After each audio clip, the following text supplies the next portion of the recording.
Welcome back into another episode of the Washington SXN podcast. As always, tell a friend to tell a friend to tell a friend. Like, share, and subscribe. Click that bell, get notified whenever I drop a video. So this video I'm gonna premiere again. It was an interview with the president of Namibia. And the interviewer was Muhammad Adu. He did a great job, but this is the same president that broke the internet when he told the German chancellor, mind his business basically, leave Namibia to their affairs. So I saw this interview with him and it intrigues me because it's talking about recently found oil in Namibia and about democracy and about the diamond and the gold they have there. And it's interesting because, but what stood out to me in this interview is when the interviewer asked him about the elephant being sold, 170 elephant being sold. He basically said he don't know nothing about it. I don't know much about Namibia politics, or if the citizens of Namibia, if you could leave, I hope I'm pronouncing it correctly. Go in the comment section, let me know if the president, what he's saying is factual and not, because his answers is a little bit dodgy to me. So let me know, watch this video, watch the interview, and listen to what he's saying about. They speak about education, poverty, the natural resources of the country, and democracy. So, but as I said, some of his questions sound dodgy to me. So only the citizens can let me know if what he's saying is factual or not. So take a look at this video, watch it in its entirety, and let me know. Boom. President Hage Geingob, President of the Republic of Namibia, thank you very much for talking to Al Jazeera. Namibia recently struck oil off the coast of the country, something that's expected to bring billions in investments and is sort of a game changer, according to many people. How excited are you? The discovery of oil, the green hydrogen issues are now making Namibia to be on the top shelf of the world. I was in Brussels. I had to see everybody, nearly every leader, the king, the prime minister, that. So that's what Namibia is now, it seems. So discovering of oil, discovering of concept of green hydrogen are things we must be kind of careful about. Not to get excited, not to think now manna is now on earth. It will take a long time first to sell. It's true, it may help us to develop our country, but oil has been a curse in many countries. So since we are the last ones to get it, and since we are talking with those who are involved, as I've done, as equals, we hope that we are going to have a win-win situation from that.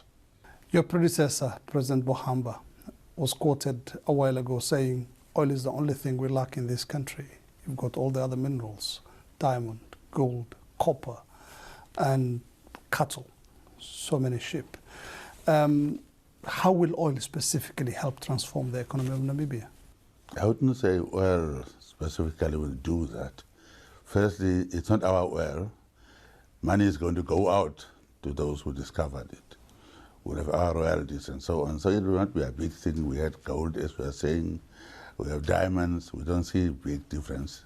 It still goes outside in a raw form.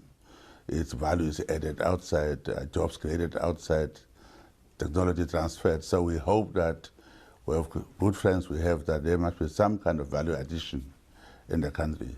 That's the only way you can say there will be more jobs created, and then the money will be paid, salaries, and that way money will stay in the country. But before that, we cannot celebrate. Tell us about the process of, first of all, the search for oil, and then how you settled on Total and Shell. Let me tell you what I like about what happened.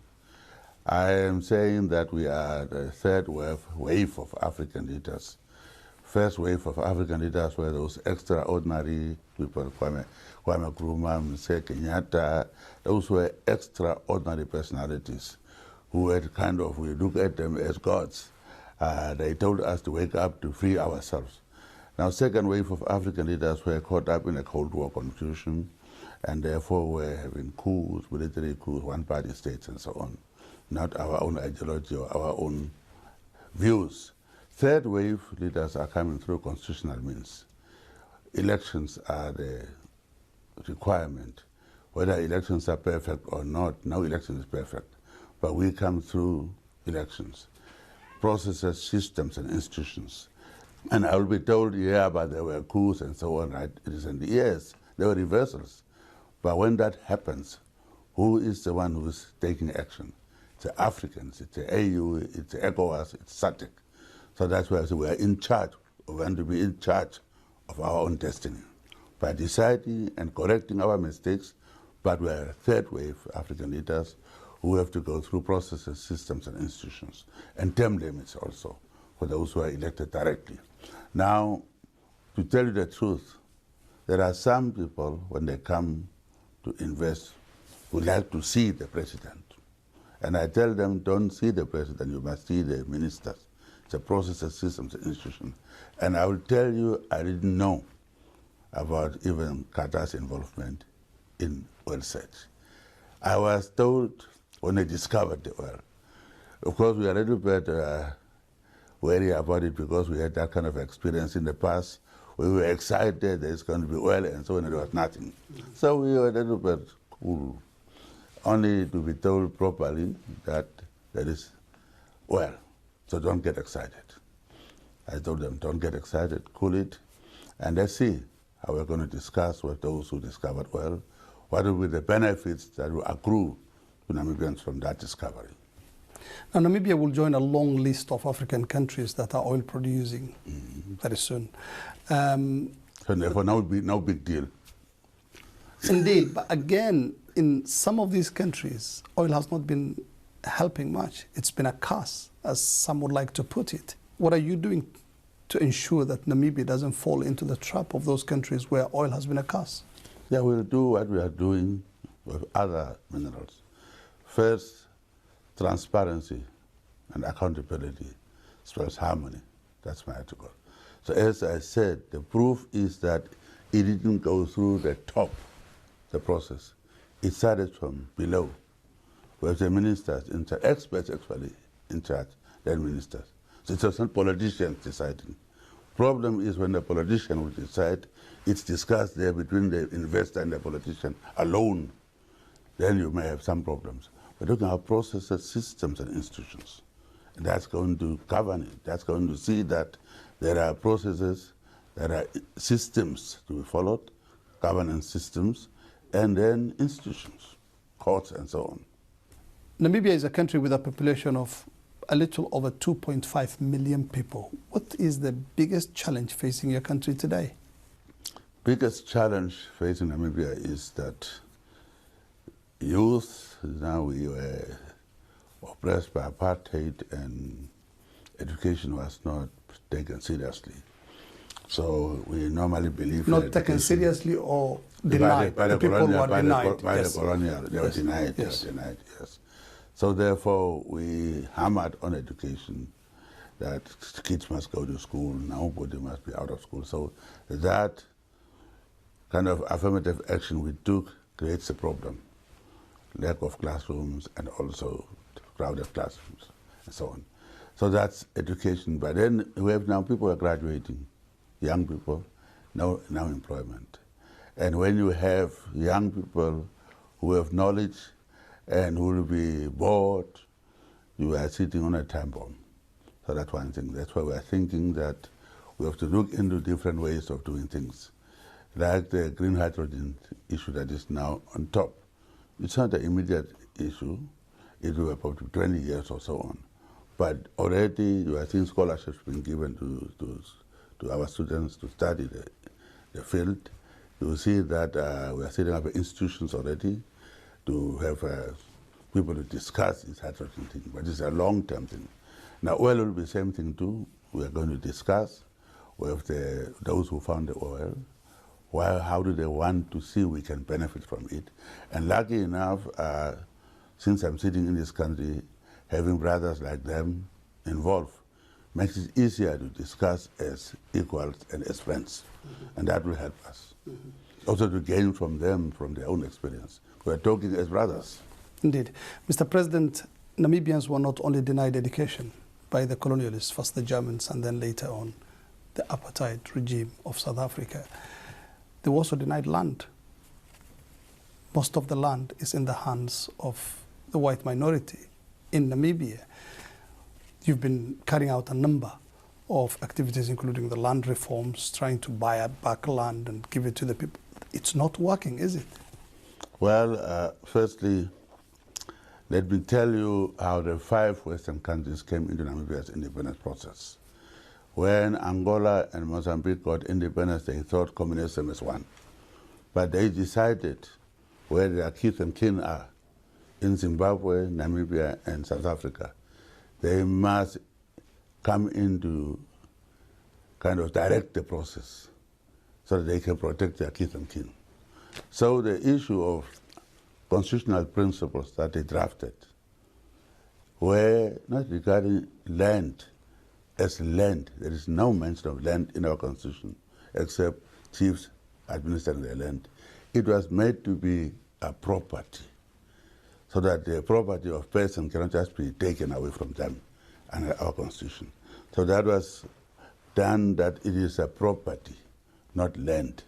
And therefore it becomes a very difficult thing, and under our constitution, just to grab the land. Yeah, we can. Until today? Until today. In the constitution? Yeah, constitution is our constitution. Why don't you repeal it? Why well, don't you? we spera. You have to go with time. It's true, land per se doesn't make you rich. I have a farm. I had it for 20 years. You can sit there and starve also on that farm. We try to buy land to resettle our people. We've spent a lot of money. But if you don't train them how to use that land, it doesn't help. So the idea is to utilize the land. Or let me also ask you, if everybody is in towns, they have jobs, are they going to ask for land? If they're properly employed, they have income. It's a question of income, it's a poverty. So if we can address poverty wholesalely, maybe it will help. But land, some people are using it now as a right that to belong to my country. But how about Windhoek? There's a land of some other people too who are living there. So things have moved on. But definitely we're addressing it in a proper way, where it is fair also to those whites whom we are reconciling with. We said, we made peace. We were at war, by the way. It was a difficult situation. So we had to reconcile.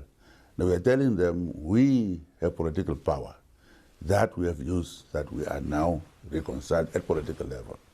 Also, not only land, other businesses, you must also reconcile with us at economic level. So the second phase, we call it, our former President Nyoma coined it to say second phase of our struggle. That is that of really economic emancipation. But it's untenable, isn't it, Mr. President, when 90% of the population do not have access to land? You see, land doesn't solve immediate problems. President Mugabe grabbed the land, and what is the solution? Today, land is being returned to some of the whites. So grabbing it alone is not going to also solve the problem. So we have to do it in a way that there must be a win-win situation one day to maintain peace also. You have situations where people are going to come when their kids and kin are being attacked. You saw right now what is happening. I was in Brussels. NATO people were meeting that they didn't invite me or consult me. Russians were maybe having their meetings there, they didn't consult me. But today, we are being urged to condemn and so on, while ignoring us as nobodies, because we are small people. But because to fight their wars now, we want us to have a say. Why didn't they consult me? That's my point. So that's how things work in this world. So we have to do it our own way, what is going to be good for us.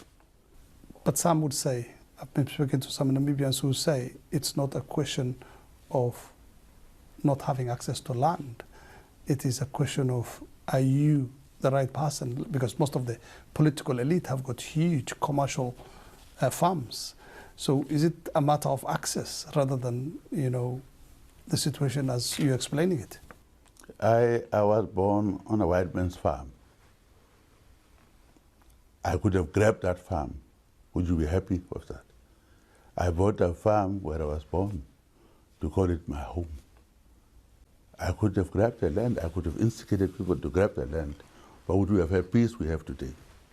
So I bought a land where I was born so that I can say I have actually, it is a home. Because I'm from Senda, people who are from the north say, I'm going home to north. So I was saying, Hake, where do you belong? That's why I had to say, let me go and buy the farm where I was born, in the area. That's what I did. So I didn't buy that farm to make profit. I said it will be my home, where I am from. That's why I bought it. And I had to buy it. I should have taken it, isn't it? But to maintain peace, I bought so that we can be fair to everybody. But if people don't also join us, those who are sitting on it, as I said, young people are not going to be like me, to have that patience. Because we know wars are not good things we have experienced. Mm-hmm. They don't have it, so they may like to experiment. Mm-hmm. So therefore it will be a different story. That's why I say do it while we are still there. Your government had decided to buy land off the white farmers, but it's been very difficult of late to get white farmers who are willing to sell their land. No, that's not the issue. It's what you do with the farm. The law says if you want to sell a land, they must first make a first offer to the government. And government gets a first offer, they will look at the farm, whether it's suitable for the settlement or not. And then if you can release it, that's the time they can sell it. Of course, they were trying to have some other ways to street also. But the issue is education in that field, farming. We are settling people at the farms without training them, and they were failing while the land was there. So we were trying to review that process.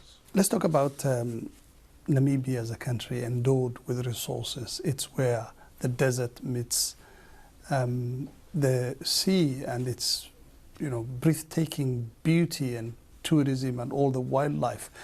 How is tourism coming along? The last I knew was 1 million visitors. Any increase in the number of tourists recently? It was 1.7, but with this enemy that came to visit us also, it went down. It's picking up now again. I'm told somebody was just reporting to me. What enemy is that? Yeah, it is uninvited COVID-19. Yes. That's an uninvited enemy, which changed when we were trying to plan, I think this way, I call them independent intervening variable.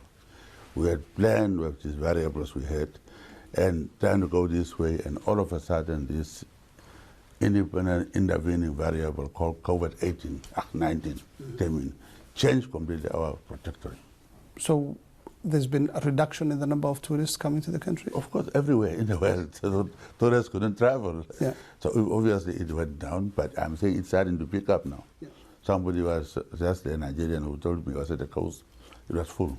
So recently your government announced plans to sell through an auction, 170 elephants. Why is that? And who were the elephants sold to? See, people own things proper. It's a kind of a capitalistic country. Mm-hmm. Now, if somebody has elephants at their farms, they are selling it, but we control it. Our 180, I don't know where you got that figure from. It's all over the news. Well, I have and animal protection groups are up in arms saying... How did they take it away? So who did you see them? Did you see them being taken away? How did they transport them? No, they've been captured as we speak. Are they being transported? By who? And where to? Exactly, that's what I want to know from you. No, you are the one who was telling me that. I'm telling you it's not the case. So you know it, so tell me, who is catching... Are you saying there have been no sale of elephants? If they sell, they have a right to sell it. It's their property. But it's the heritage of the people of Namibia. It's heritage because we saved it. Europeans don't have those things. They killed theirs. The British are telling me about lions. Do they have lions in Britain? We have them. We have preserved them. There are many, therefore we can do what we want to do with it. They tell us you are just like them. They don't have elephants and lions in their countries, but they want to come and teach people who have preserved that resource. Let's talk about the issue of Namibia's education. The first university established years after independence. Not years. Immediately after, there were Immediately no after independence. There were no universities whatsoever. And we have already about 4 universities. So we've done a great job. Education is not a problem to us. Mm-hmm. It's a question of jobs to create after education. I said it already. Mm-hmm. They're doing very well. And girls are more in graduating classes. Mm-hmm. So how is that going? And again, with this big number of graduates, how are they getting? I mean, of course, they're not getting enough jobs. And They have to create jobs. So you are tooled, and you have to just start work. Everybody has to be tooled. They knew what we are going into. So therefore, you are given the tools. You have to create jobs too. Environment must be created for you. Education is created for you, given to you. You must also use that to create your own jobs. Everywhere. But definitely the government will be doing what we can to create jobs. We talked earlier about investment like the discovery of oil. It will create more jobs. What we're talking about green already, about green hydrogen, we already know about there will be 30,000 jobs created one day. So those are the things we are creating. Mm-hmm. And people have to also have their own jobs. so how is the issue of dealing with poverty again? Because we've been hearing, just to add on to the issue of many poor people, the resettlement programs not working well. Politics, I hear that in Kenya, I hear that opposition will say something. It's politics. You can't tell me there are no poor people in Kenya or in America. I live in America. Of course, there's I poverty was in everywhere. Harlem, so that's a big deal. One party has led Namibia since independence. It's not a coup. Mm-hmm. It's not a coup. We have democratic system there, as I said. It's through elections. So what's your problem? Where are the other parties? What? Go and ask them. If you can tell me you are a one-party state, you are a dictator, you don't, then we can I didn't talk. say that. So if people are electing me, what is your problem? We lost some seats just recently, and I say executives controlling. I said, no, once you can get more seats, you'll stop the executive. There is a proper democracy in Namibia, free and fair elections. So what's your problem? You don't want free and fair elections? No, it's not for me to say. So what's your problem? The first 3 presidents of Namibia are all from Then you can see the freedom. already 3 presidents. Yes. Whereas some countries, 100 years, 1 president. Let me finish That's the the question. difference. Let me finish the question, Mr. President. The first 3 presidents of Namibia are all from, the freedom So what? fighting days So and the struggle. So what? You punish them for fighting to free the country? I'm finishing the question. Yeah, I'm also answering. Are we going to get a new generation What of is your Namibian problem leaders? of that? Namibians will do that. It's democracy. What do you want now? To just bring you to come and take over? People have elections. You must question, are your elections free and fair? Now, if people are electing, what is your problem? People are going to decide how people are free. They're not oppressed. Mm-hmm. Now, single generation is jailed in Namibia. Those are the things to talk about, which you have in your countries, in America even. We are number 1 in Africa, come to freedom of press. We are number 7 in the world. Some big countries, we beat them. Those are the things, those are the people who are exposing, they will be causing you to have accountability. And free press is number 1. We don't talk about that. I thought you would talk about it. Good things you don't talk about, huh? Free press in Africa has been there for a long time. You ought to be proud of that. And if that is the case, and if democratically people are electing us, what is your problem? What is your problem? Anybody's problem, actually. Mm-hmm. To me, countries like America have one-party state. Republicans and Democrats, how do they differ ideologically? Personalities only. And they have been in power. There are no socialists ruling in America. Did you ask them about that? So if election people are voting for you, what's your problem? You have democracy in Namibia, as I told you in the beginning. So the fact that we are there, freedom fighters, we fought, by the way, to free the country. Suffered. Ended up in a refugee camp? Yeah, everywhere. I was everywhere. We suffered. And same moment we're talking about, they suffered. Yeah, the founding father. So they fought for that country. Not to be questioned that you are ruling still. And you brought democracy there. So guys, there you saw the interview in its entirety. And as I said earlier in the video, I still like him because he's outspoken and bold. But I don't know if some of what he's saying is factual, because the fact that he denied, he said he don't know about the sale of the elephants, the international elephants, that's almost impossible to me, because that's a big deal to sell elephants. And also the school system, he said the educational system is good, and I highly doubt that. And poverty is everywhere, so I'm not, he's answered that okay to me. Democracy, he's been it's a democratic country where he's been elected, so you can't blame him for being elected. So that, I'm with him on that. What else? The resources, he's saying they don't own the oil, or they don't have access to the oil. That's weird, because it's still, the land it's still Namibia. It's still, the land should still belongs to the government. So if oil is found, some revenues have to come towards the government. So I find that strange. He say that don't have nothing to do with them, and the other resources are also being outsourced, which is the diamond and the gold is not processed it's not processed there. It's been shipped out and being processed, and so jobs, there's no job creation in that. There's no revenue from it for the country. So that need to be looked into, because that's, something's wrong with that. And the fact that they said that he bought the land he was born on as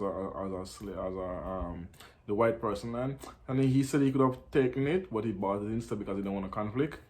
I agree with that, but I also agree you can't have. They need to do the same thing that President Mugabe did, and take land. If it's proven that this land was acquired during slavery, and it was not purchased. Sorry about the noise, the truck passing. Yeah, so if these lands was not purchased via the right track, or if it's since slavery it was acquired, then that's another thing. So I like the interview. It's a good interview, but only the citizens of Namibia can let me know if what he's saying is factual. So let me know in the comment section if everything he said is factual, because I don't want to say what I don't know. So let me know. So thanks for watching. I don't know. Telephone as always. Like, share, and subscribe. Click that bell to get notified whenever I drop a video. Peace, one love, boom.